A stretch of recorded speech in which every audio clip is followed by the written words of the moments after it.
You're watching DCA Replay, a production by the Georgia Department of Community Affairs, where our communications team sits down with industry professionals and area experts to discuss programs of interest. I'm your host, Marquise Chester. Today, I'll be speaking with David Crass, Director of the Historic Preservation Division, which has recently made its way over to DCA. David, could you start off by telling us about your history with HPD and in the field in general? Sure. I'm an archaeologist by training. I set my eyes on becoming one when I was 8 years old, way back in 1966, after my mom took me to a lecture by a very famous paleoanthropologist named Louis Leakey. Dr. Leakey was the guy who figured out that Africa was the cradle of humankind when all the other archaeologists were looking in Asia. I earned my PhD excavating Pueblo villages out in New Mexico, as well as some Apache camps, and an 1850s frontier fort that was Kit Carson's home base for a while. After I got my degree, I worked as a research archaeologist for the Office of the State Archaeologist in South Carolina. And then I came to Georgia in 1998 to serve as state archaeologist here and took over as director of the Historic Preservation Division in 2009. And so, what can you tell us about the Historic Preservation Division? We actually started as the Historic Preservation Commission back in the 1950s. That was the organization that put up all the green historical markers you see when you travel around the state. We also administered what later became the state historic sites, like Etowah Indian Mounds. In the early 1970s, then Governor Carter reorganized state government, and we were folded into the Department of Natural Resources. And then soon after that, we were designated as the State Historic Preservation Office, or SHPO, under something called the National Historic Preservation Act. And then just a few months ago, of course, as part of a wider government reorganization, we came to DCA. Okay, so I'd like to pivot to talk about the history of the Historic Preservation Division, specifically the National Historic Preservation Act of 1966. What can you tell us about that? Sure. The National Historic Preservation Act, which you'll also often hear practitioners refer to as the NHPA or sometimes just the Act, is the foundation of what's called the National Historic Preservation Program. It truly is ground up legislation.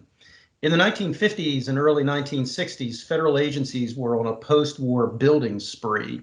Projects like the interstate highway system, large reservoirs to supply drinking water to our growing cities, and the construction of big residential towers in our inner cities to replace old housing were being carried out in all of the states.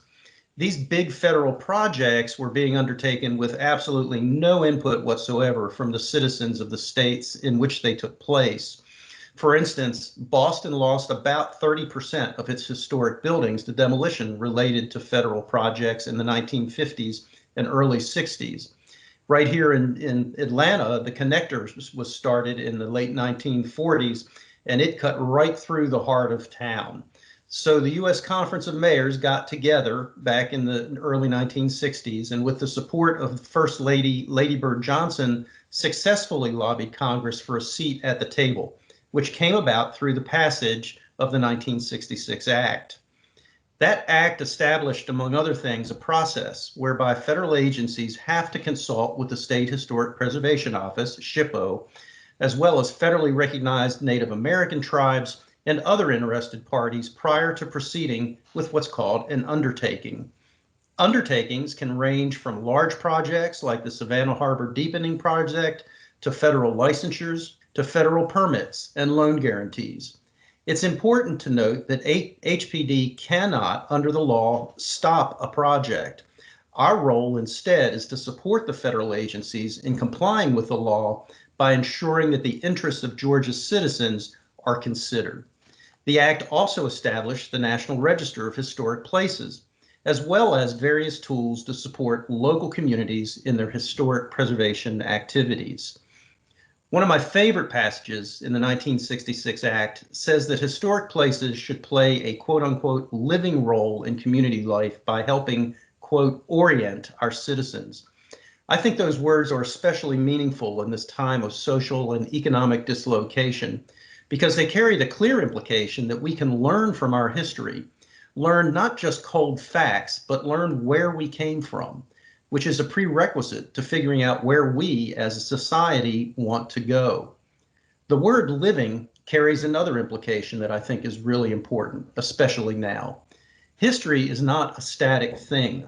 Each generation evaluates its past based on its own experiences, and the passage of time itself changes perceptions of our past. To take one really simple example, Harry Truman left office with a 32% approval rating. But just a couple of years ago, a survey of eminent historians ranked him sixth in effectiveness and significance, behind only Lincoln, Washington, FDR, Theodore Roosevelt, and Dwight Eisenhower. Obviously, changing perspectives over time lead to changes in how we interpret our historic places as well, and even what we count as a historic place. Our National Register staff is rightly considered one of the best in the country because we very intentionally push the envelope by looking for groundbreaking properties to nominate. Back in the 1980s, we were one of the first SHPOs to advocate for the preservation of the Craftsman bungalows you see all around Atlanta. At the time, a lot of people thought that was crazy, but today they are treasured. This is how, for instance, we successfully got Peachtree Center in downtown Atlanta and many associated buildings listed several years ago. Now Peachtree Center is being rehabilitated using our historic tax credits, so it can continue to play that living role the NHPA talks about. So you've laid an excellent foundation for how HPD came to be. What about its mission? Our mission is to promote the preservation and use of historic places for a better Georgia. And that word use is most important because it echoes the quote living language in the NHPA. And it works hand in glove with DCA's mission to help build strong, vibrant communities. Strong, vibrant communities are like a tree. They need a good root system.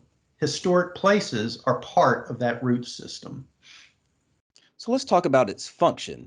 There are three areas of interest listed on the HPD website. Those are compliance, economic development, and the National Register for Historic Places, Certified Local Governments, and others. How exactly does your team incorporate these into its operations? Sure. Let's talk about the National Register first because it really is the keystone for all of our other programs. The National Register is a list of the most important buildings, landscapes, and archaeological sites in each state. Properties are listed through a comprehensive research process that's carried out by the applicant. Our historians then vet that nomination, and after that, it's presented to the Georgia National Register Review Board, which meets twice a year for consideration of nominations. The review board is made up of architects, historians, archaeologists, and others, and it fills a kind of quality control function. Once the review board approves the nomination, the property is listed in the Georgia Register of Historic Places, and it is sent to the National Park Service for review by their historians before final listing in the National Register. The National Register includes a series of criteria that enable our historians and archaeologists to decide if a resource is historically significant. We apply those criteria across the board in all of our programs, and in addition, you have to meet National Register eligibility generally to receive federal and state support and technical assistance. One really important thing to keep in mind about the National Register is that it's purely a recognition of historical significance. It does not place any restrictions on what can be done to a property or protect that property in any way. The National Register comes into play in that review and consultation process I mentioned earlier, in that a resource has to be eligible for listing in the National Register in order to be taken into account by the federal agency in its undertaking. This is the compliance piece of what we do. We're very active in the economic development space through our tax incentives program. The federal government offers a 20% income tax credit with no limit for the rehabilitation of an income-producing historic building. There are some conditions attached to that. You have to comply with federal standards, and the building has to be listed in the National Register through the process I just described. In addition, the state offers an income tax credit of up to $100,000 for the rehab of a historic home and $300,000 for the rehab of an income-producing building. And Georgia also has a property tax abatement program. Your taxes are held at the pre-rehab level, after which they gradually rise to the going rate. Your rehab has to meet the Georgia standards for rehabilitation and be listed on the Georgia Register of Historic Places in order to qualify for these tax benefits. These tax programs together resulted in $366 million in private investment in state fiscal year 2019 and generated $132 million in wages, with a leverage ratio of tax credits earned to private investment of 1 to 5. That's a pretty good return on investment. I'm very proud of our tax program, and in fact, the National Park Service used HPD's program as an example in its latest annual federal program. The last program area I'd like to mention is the Certified Local Government Program. This is a joint local, state, federal program. If a local jurisdiction passes a historic preservation ordinance comporting with state law and seats a commission to administer that ordinance, it becomes eligible for federal pass-through grants administered by our office, as well as enhanced technical support. This is a great way for local communities to take control of their historic downtowns and neighborhoods. I'm proud to say that Georgia has the most successful CLG program in the country, with almost 100 communities all across the state participating.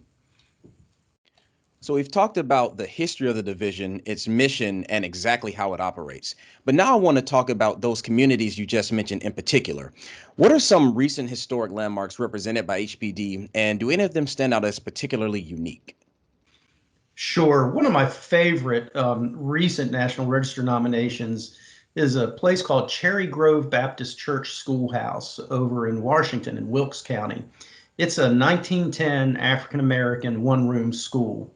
Cherry Grove is fascinating because it really exemplifies the degree to which African Americans were forced to rely on their own meager resources in the Jim Crow South. It tells its own story, but in doing so, documents the story of similar communities throughout the state. HPD has also been at the forefront of documenting and helping to put back into productive use Rosenwald schools. Julius Rosenwald was the president of Sears, Roebuck and Company.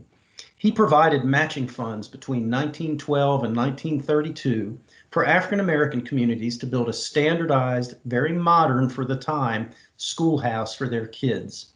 Here in Georgia, Rosenwald helped fund the construction of 242 such schools. I'm proud to say that HPD was the first SHPO in the country to have a full-time African American Heritage Coordinator starting back in the 1990s. This has really brought focus to a part of our resource base that traditionally has been underrepresented in historic preservation. Up in Rome, we're also in the early phases of working on a historic resources survey partially funded through that CLG program that I just mentioned. It sounds commonsensical, but the first step in historic preservation is knowing what you have so that you can figure out what you want to do with it. Well, thank you so much for that. So now I'd like to ask you, how exactly would a community get involved with HPD?